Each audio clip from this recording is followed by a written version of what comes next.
Today, I also managed to watch a little bit of international football. I'm not the biggest fan of international football, I'm not going to lie. I find it kind of boring outside of the major tournaments like the Euros, African Cup of Nations, World Cup, and shit. Especially the qualifying stages, I don't really give a fuck. But we are now fast approaching the finals. This is a quarterfinal second leg between Portugal and Denmark, and obviously a bunch of United players are playing. Patrick Dorgu, Christian Eriksen, Hoyland on Denmark, and what was it? Dallo, and Bruno Fernandes for Portugal. And obviously Trincao also has been linked with us, blah, blah, blah, blah. Really good game of football, end-to-end stuff. In the end, Portugal ended up winning 5-2. Ronaldo missed a penalty, but still ended up scoring a goal. I thought he scored two, but the other one I think was judged as an own goal from Joachim Anderson, who played actually really, really well. And one thing that really startled or stood out to me in this game that I want to point out is how well Bruno Fernandes played. Oh my God. I don't think I've ever seen Bruno Fernandes play with such discipline ever in my entire life. That was one of the best performances I've ever seen from Bruno Fernandes.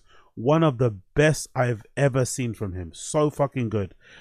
Disciplined, positionally as well. He was offering an outlet on the right-hand side of midfield, sort of where he was playing.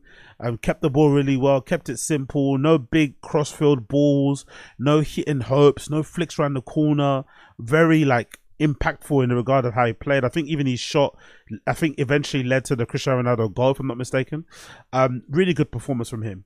Another player that stood out to me was Trincao. Obviously, he came off the bench and essentially won the game for Portugal.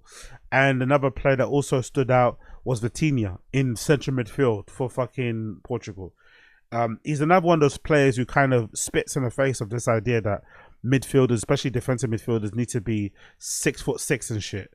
He's pretty small. He might be like 5'10", might be like 5'5", 5'6". But Jesus, man, he ran that entire midfield. He was marshalling the entire midfield, did a really good job, marshalling the entire midfield. I thought Dorgu actually played really well for Denmark, actually. He was their only outlet, to be honest, on the left-hand side. He had a really good battle with Conceição, I think, in for most of the game before he went off. And he's got an incredible engine. Dorgu's engine is really, really high, so it's really cool to see him playing as well. And all in all, decent game.